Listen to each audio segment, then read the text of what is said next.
Many of the required documents remain outstanding. I can't just continue and continue and continue and continue while we go through attorney and bookkeeper and accountant. It's as though all of those admonishments have simply fallen on deaf ears.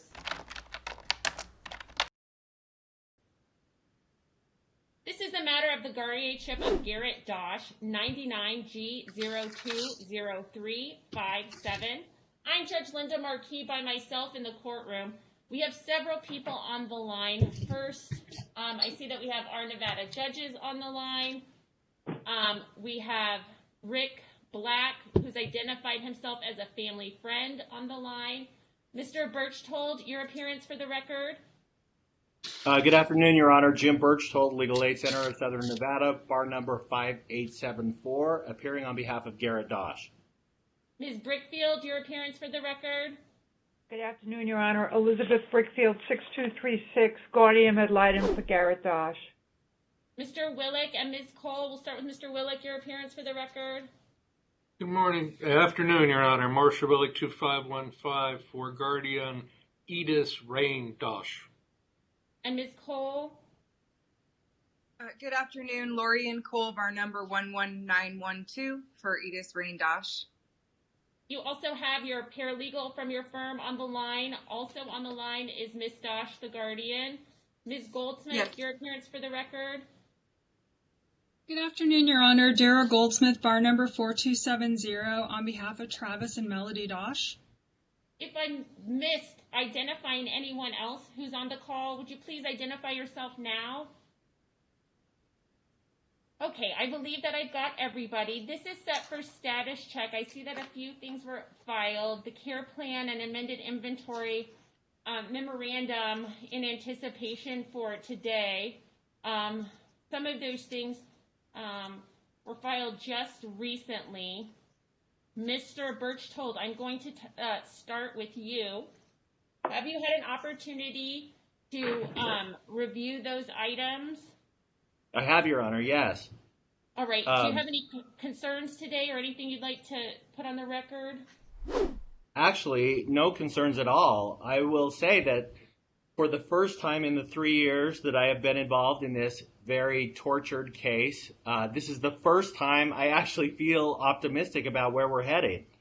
I feel like things are getting done.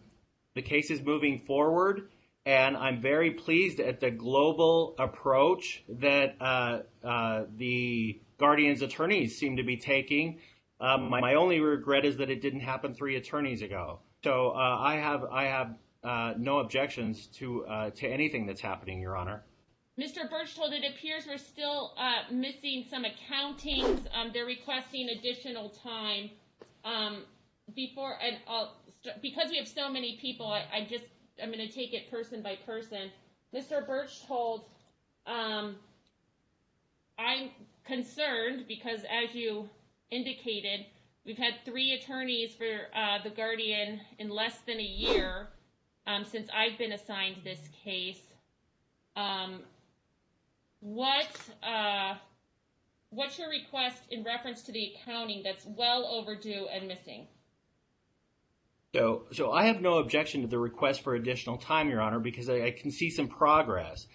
I would think that the first step in putting an accounting together is gathering the records. And for the first time, that's actually happened. The Guardian's Council have actually gathered all the records that need to be incorporated into the accounting, and for the first time, somebody is usually actually using an accountant to put the accounting together. So I think those are two positive things. So if it takes some more time to actually get a solid accounting, I don't have a problem with that. All right. Ms. Brickfield, you saw the amended inventory that was filed in the care plan. Do you have any objections or concerns with those? So, Your Honor, I do have, I don't think, with regard to the inventory, first I want to say I join with Mr. Berchtold's pleasure, for lack of a better word, in seeing that this case is actually making progress. I'm particularly pleased that after 18 months, they're actually engaging an attorney to render an opinion on a special needs trust. I'm encouraged by the fact that an accountant has been retained to complete the accounting, and I believe it's in Garrett's best interest to wait to see the accounting and give them the additional time to complete that. But I also think that the inventory needs to be evaluated at the same time and in light of the accounting. So I haven't reached any conclusions on the inventory other than it appears more accurate until we see those completed accountings. With regard to the care plan, Your Honor, I'm still evaluating the plan in light of the memorandum that came over yesterday that seems to add some information about it. And I also would like to have more information on what's going on with the speech therapist. As you know, I think communication is, and Garrett's ability to communicate is critical to this matter. All right. We'll get back to those two issues. I will say that I would expect Mr. Willick and Ms. Cole to amend the inventory if after, when they file the accounting and complete the accounting, it becomes apparent that the inventory was insufficient or needed to include additional information. I think that goes without saying, and I would expect that that would be their plan as well. Ms. Goldsmith? Thank you, Your Honor. I appear to be, I'm at a disadvantage compared to Mr. Berchtold and Ms. Brickfield because I haven't been supplied with a lot of the information. I didn't get all the financial reports when I received the memorandum yesterday, and I only got a chance to review it this morning a bit, and I was out for a medical appointment. But it seems that the Guardian is now taking the position that my client's not entitled to receive not just the HIPAA information, but the financial information and even notice of many items that are filed with the court. That is exceptionally problematic. I want to point out a few things that in the memorandum, they cite to 159.034 and seem to be insinuating that my client falls within under 159.034, that my client doesn't fall within someone who's entitled to notice, like a spouse. But my client is within the second degree of consanguinity, and that's clearly what's contemplated in 159.034 1A. The spouse of the protected person and all known relatives of the protected person who are within the second degree of consanguinity, and that would be my client. So when they're referencing Travis, they appear to be lopping him into any other interested persons or interested persons who filed a request for special notice. Persons within the second degree of consanguinity are not required to file a request for special notice, although my client did many moons ago, back right when he left being in the same case number. So I take issue with that. So I don't have all the bank statement. I don't have the financial information that was supplied. I can see from the list what was supplied, but I don't have any of that documentation. So when it comes to reviewing and accounting, which I believe my client's entitled to, because we are within 159.034 1A, within the second degree of consanguinity, we're not just an interested person who's stepping forward. I think that's problematic. I have a concern with the amended inventory. My concern with the inventory is that it's not signed by the guardian with a verification. It's signed by counsel. That causes me concern. These are, and I apologize that getting this late yesterday and not being in this morning, it was exceptionally difficult to make a meaningful review, and I would imagine these things will get put on calendar with a noticed hearing. So that causes me concern. I have concerns with statements that are included in the memorandum for hearing, and Ms. Cole signed on there, and she's the person signing that document and provides that my client has been diagnosed with schizophrenia. My client will be filing an affidavit on his own that he has not. So Ms. Cole signed that. It's not signed by Ms. Dosch, and I have grave concerns about some of the information that's concerning my client that's contained in that memorandum for hearing. So once I got around the issues that directly affect my client, and I'm not sure why those are even pertinent to be in the memorandum, but they're there. And my client we will be filing something to address that. I am optimistic, like Mr. Berchtold and Ms. Brickfield, with the amount of movement we had, but I am also disheartened by the approach that my clients aren't entitled to much of this information. My clients have authorized that they're willing to acknowledge at this time that they won't request the HIPAA information, but they do believe that they're entitled to report the annual report of Guardian to know how he's doing, and if issues arise, because they are twins, it might be helpful. And same with my client. My client may come forward with something, but my client understands that it's his personal healthcare information that belongs to Garrett, and he's willing to respect that if that's what the recommendation of, and that's been affirmed by Garrett's counsel, Mr. Berchtold. He feels that's appropriate, and my client is willing to accept that. Mr. Willick, is it your position that family members within the second degree of consanguinity aren't entitled to service under the statute of the annual reports? I'll defer that question to Ms. Cole, who reviewed the relevant statutes most recently. I don't have them right in front of me, but I believe that was the conclusion we reached after reviewing the statutes in question. If I may, and I think it's relevant to what you're doing, I think, and I might have missed it, when you were reciting what had been filed, there was one additional document that was filed just about an hour and a half ago by Mr. Berchtold, and I want to make sure the court saw that one too. I see the joinder. Okay, I didn't hear you recite that when you were talking about what had been filed.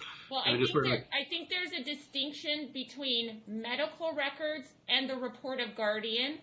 The report of Guardian does not require that medical records be attached, but that the report of Guardian be filed into guardianship cases. I'm wondering if your position is that report of Guardian and annual accounting is not going to be sent by your office to those individuals within 2 degrees of consanguinity and or those who have requested special notice. Those are two different issues. Yes. I can respond. If I may, we did talk about those issues in the opposition to the ex parte petition for the release of the medical records that was filed yesterday. And, Your Honor, I understand that there may be a distinction or an additional definition of who Travis is under the statute.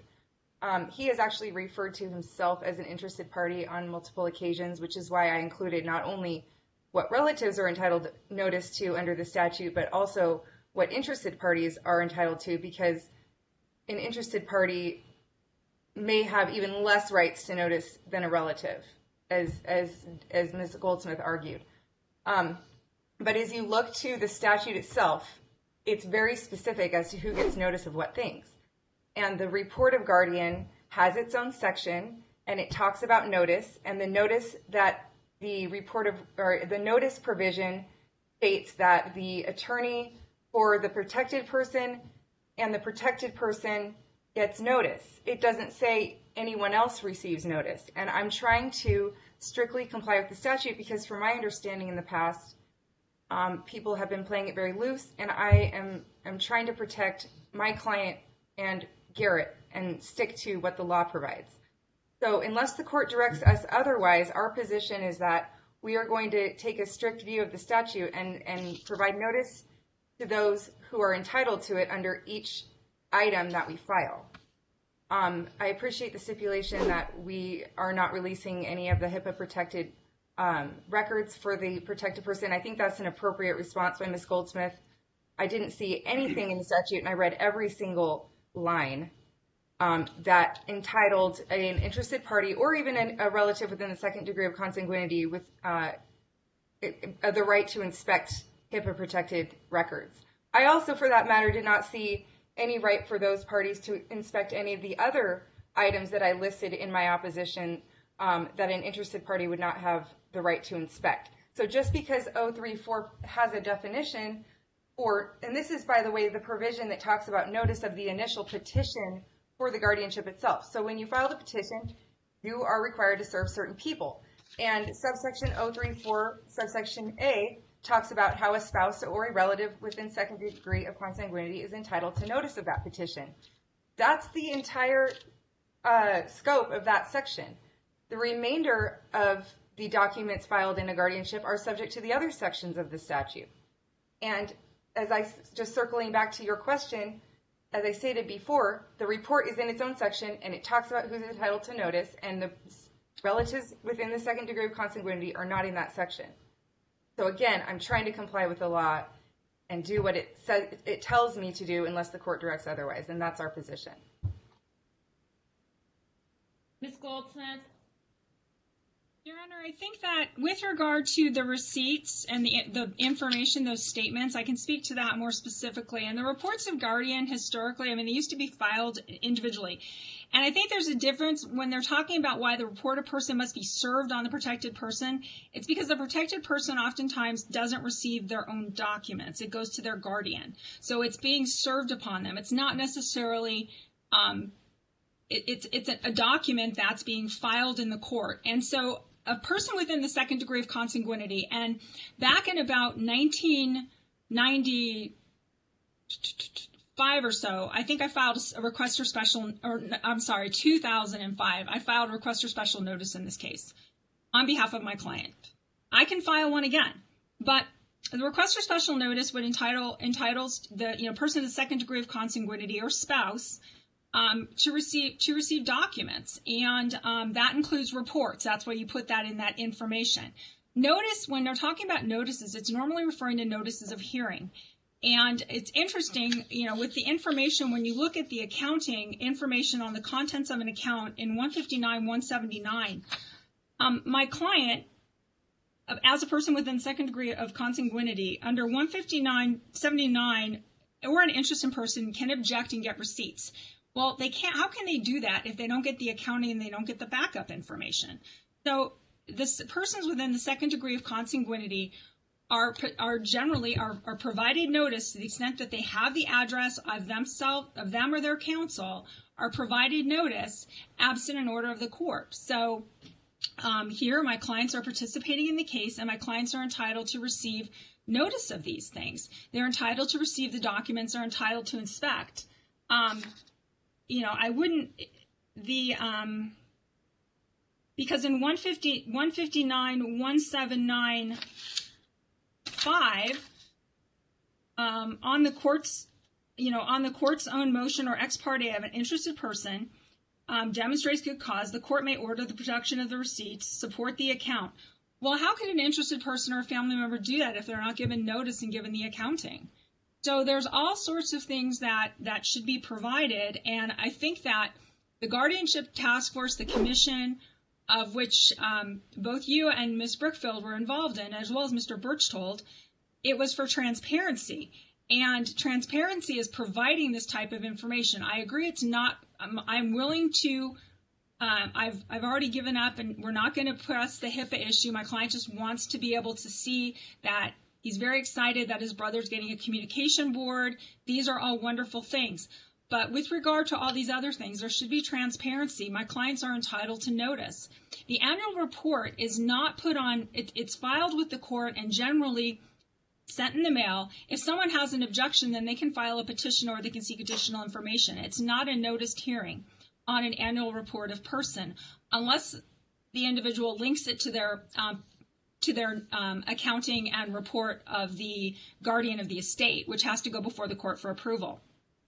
So I would submit to you that my client is entitled to all of this information, and I think it's important that we have transparency and that my client get this information and have an opportunity to review it. Because with regard to, say, the inventory, Mr. Berchtold hasn't been out to the ranch. Miss Brickfield, I think, has been by. My client is now having communications with his brother over Google Duo. I think my client's actually the best person to ask if there's a question. And so he should be entitled to. I think the statutes, with the exception of the report of guardian of the person, which I think it's not a confidential document, it becomes public record, those documents should be served upon my client or myself just as they are upon Mr. Berchtold, Miss Brickfield, and if any of his other siblings come forward and provide their address and their information, it should be provided to them as well. Mr. Berchtold, do you have a position on this issue?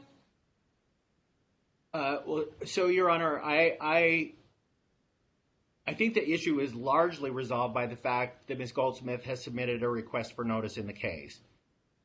Generally speaking, the statutes are not a model of clarity about who gets notice and who gets served with particular things. That is absolutely true. To say that everybody within the second degree of consanguinity is entitled to everything doesn't make sense in many, many cases, because a lot of those people aren't involved and don't want notice and really aren't interested. However, if those people have appeared in the case and are active in the case, our general practice has been to provide them with copies of what are otherwise publicly filed documents that they could go onto the court's website and obtain anyway. Then, of course, that raises the question about there has to be an analysis whether some documents are confidential and won't be generally available. That is absolutely true. So that is a very long-winded answer to say in this case, I think the issue's been resolved because Ms. Goldsmith's client has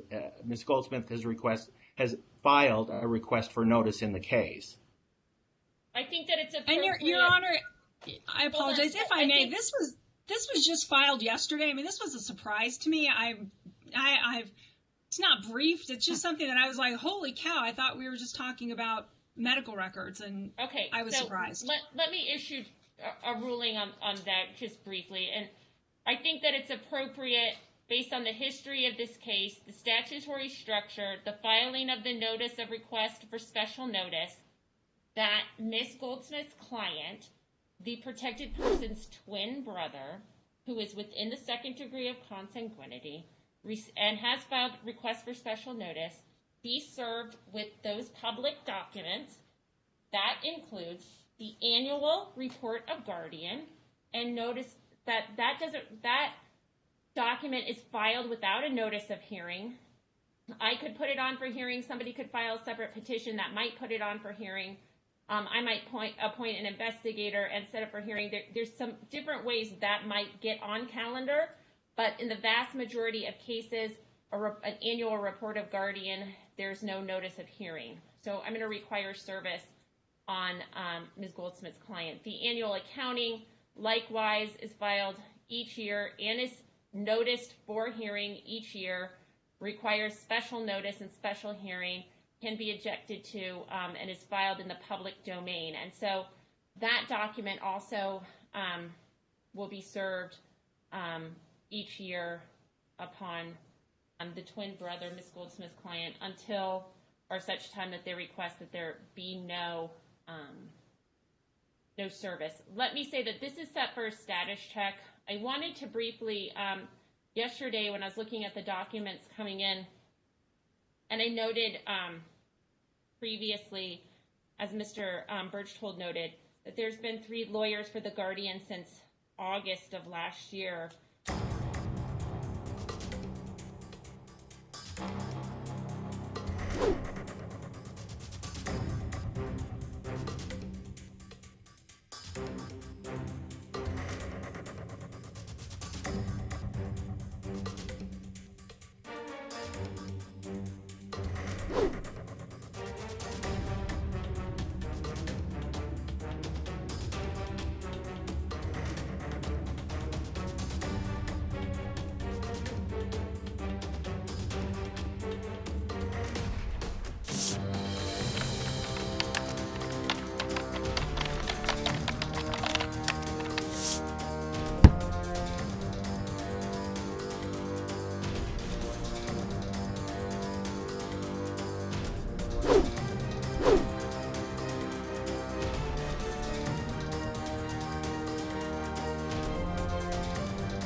We'll make sure that she's put on house arrest.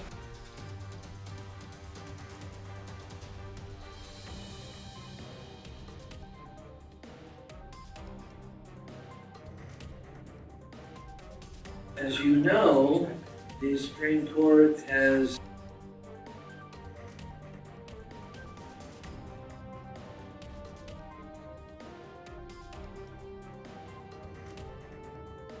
Okay, why don't you give me the statute?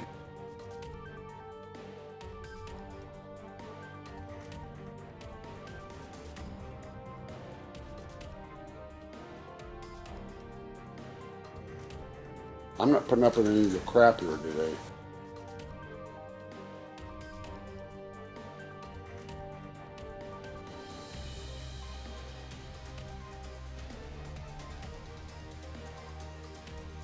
The court will take this matter under submission.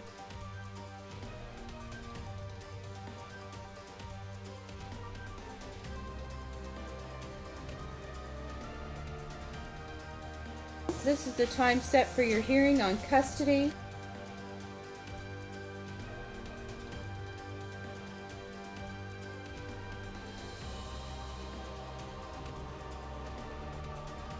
Don't unpack. That's not what the Jay's hearing's for.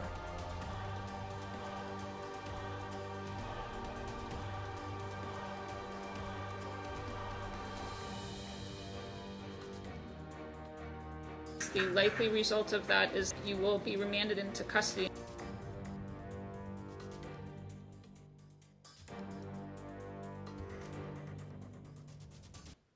In August of 2019, I ordered a time certain for these documents to be filed.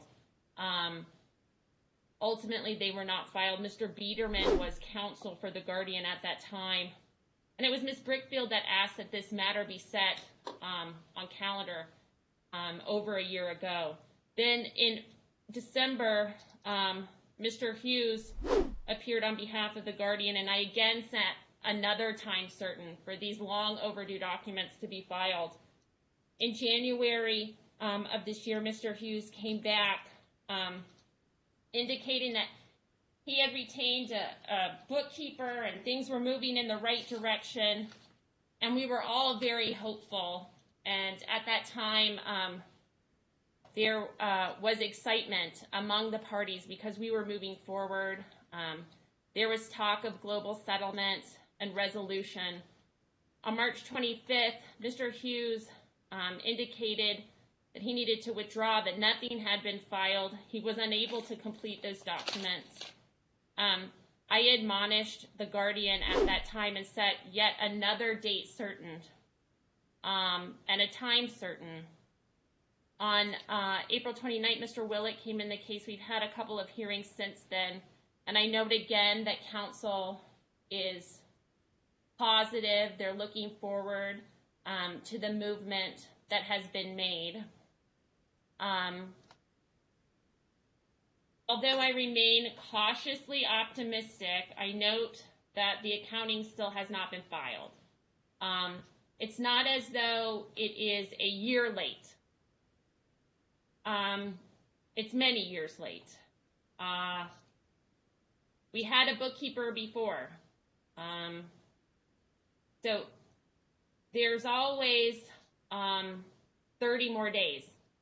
30 more days, Judge, 30 more days. We'll get it to you, we'll get it to you. And although there has been some movement, and attorneys are hopeful, I remain very cautious.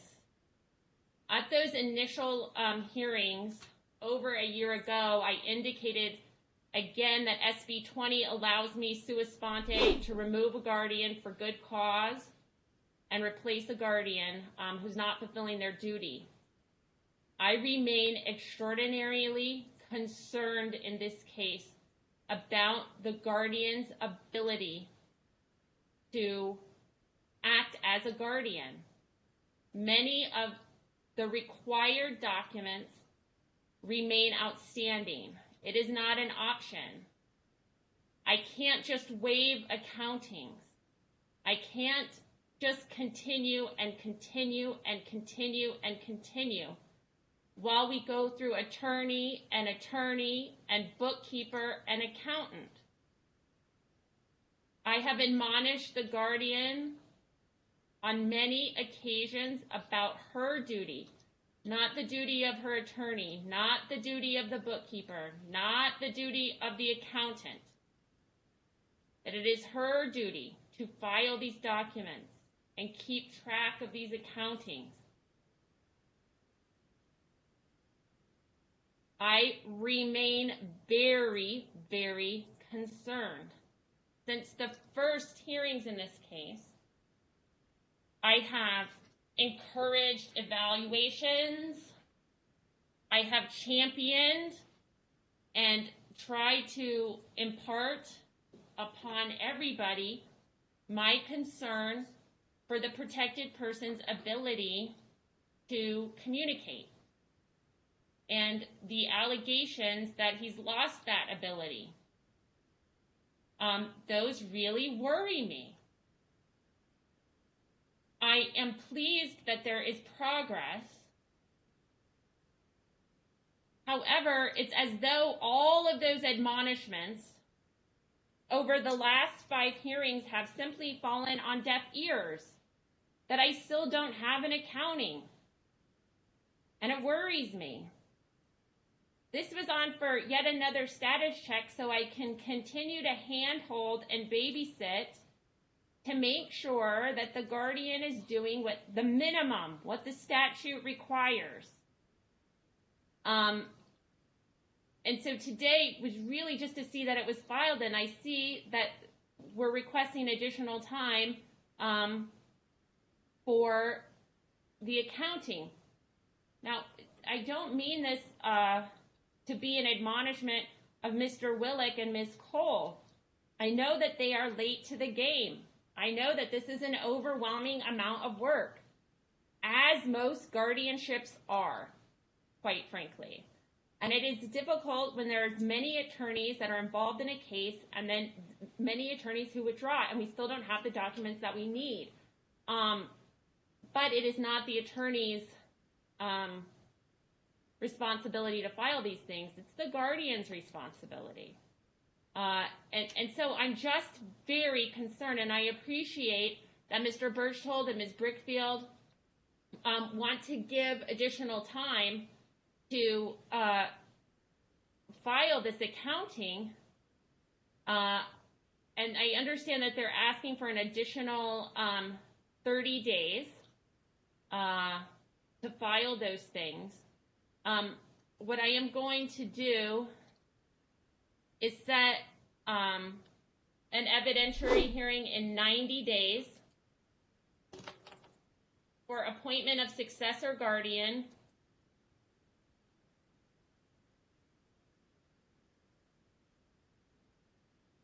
That should allow Mr. Willick and Ms. Cole the time they need to file the accountings and notice the annual accounting hearings, and for the court to have those accounting hearings before the evidentiary hearing date. My concern is that if I allow another 30 days and set another time certain and give more admonishments, that it's just absolutely not worth the energy. Nobody's listening. Nobody's following. Nobody cares about my time certain. And so I'll go ahead and set the evidentiary hearing date. Let's set it for September 18th at 9 a.m. Counsel, that's a Friday. First, I'm going to assume that that date's good for everyone. If it's not good, will you speak up now? Mr. Berchtold, Mrs. Brickfield? That will work for me, Your Honor. It's fine, Your Honor. Your Honor, I just need to check when the Jewish high holidays are in September. Bear with me a moment. Certainly. Your Honor, Rosh Hashanah starts on the 18th. Counsel, how long is Rosh Hashanah? Does it include the 25th?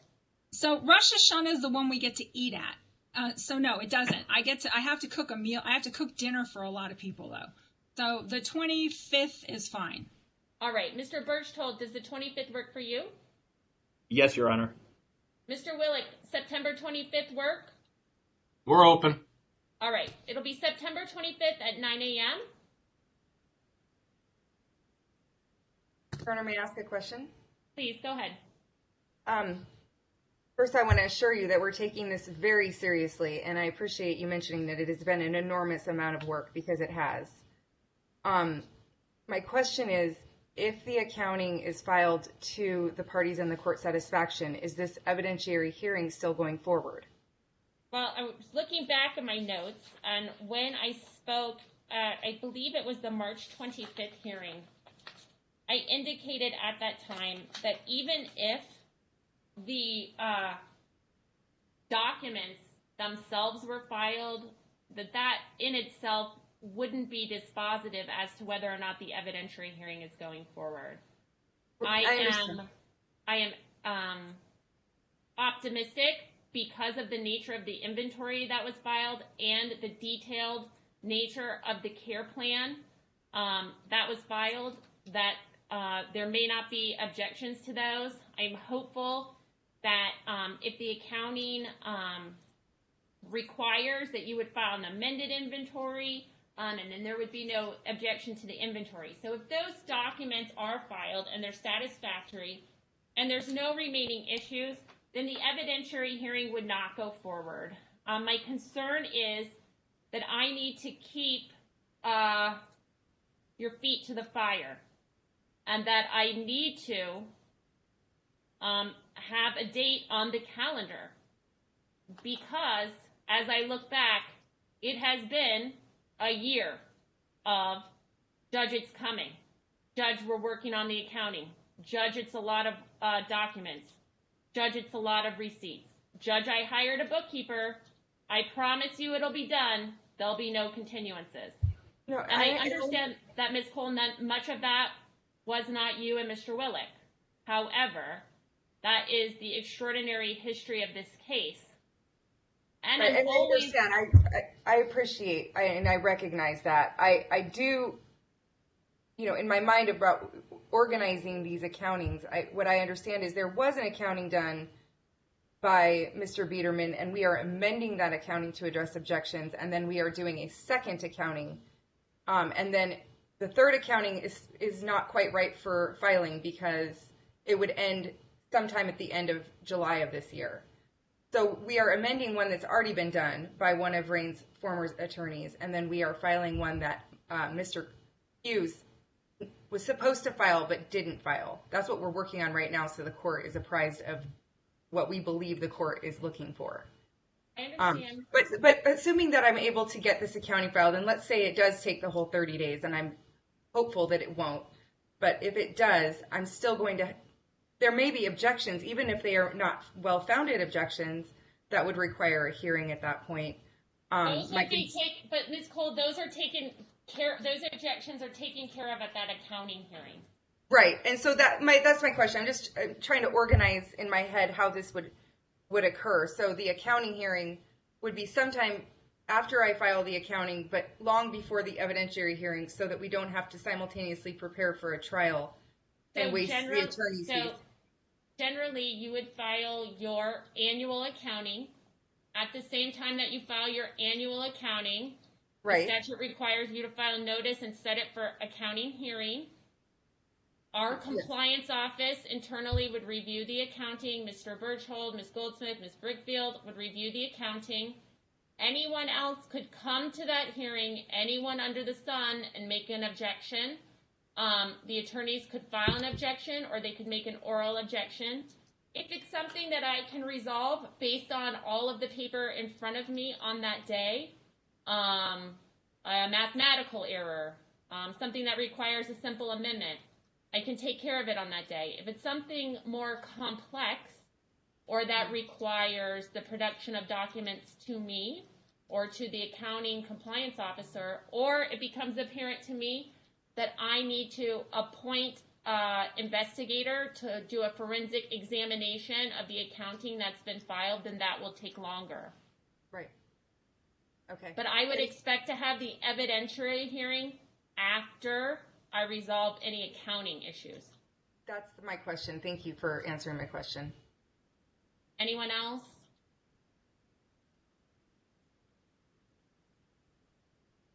Thank you so much. Thank you for your hard work in this case. I appreciate it. Have a good day. Your Honor, I guess I do have one quick question. May I submit an order that just sets forth that my clients are entitled to get those documents? Get notice? Just so it's in the file?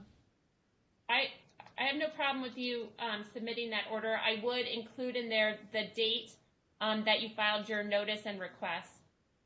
I will. It's way back in our. I actually have to go find it on Fiche because it was in my closed file, but I can always file a new one. So, but my client's entitled to it, so I can even file one now because it was from 15 years ago. So, Counsel, I don't know if I. Yeah. Okay. While we're on that subject, Your Honor, we have a stipulation that we're circulating to retain Daniel Goodsell, who's an attorney that specializes in trusts. I'm sure you know, who's going to render a report on a special needs trust for Garrett. And I hadn't included Travis's counsel because, again, I didn't think that was something that pertained to Travis Dosch. But does Your Honor want me to include Travis Dosch on that type of stipulation as well? I just want to understand the scope of what I'm supposed to do in terms of involving the twin brother, who's a relative, but he's not a party to the case. So in that situation, counsel, if you wanted to include other individuals, you certainly could. That's your option. In order for the guardian to retain counsel to establish a special needs trust, generally someone would file a petition for instructions to the court. So this would be in lieu of that petition. I assume Mr. Berchtold and Ms. Brickfield are happy to sign off on that. That's something they've been discussing for some time.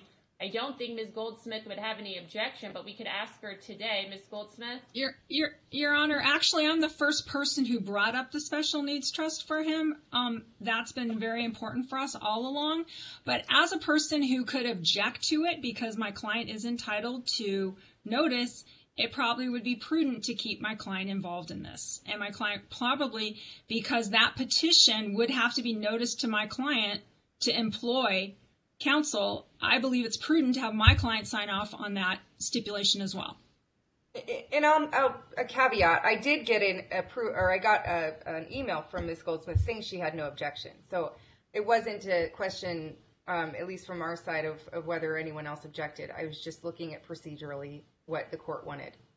So because generally I think that requires a petition for instructions that including an active family member within 2 degrees of consanguinity to any stipulation would make sense from a litigation standpoint. I think this is an issue, but because we've been discussing it at every hearing since August of 2019 that I've attended, I really think that everybody would be on board. Thank you. Thank you.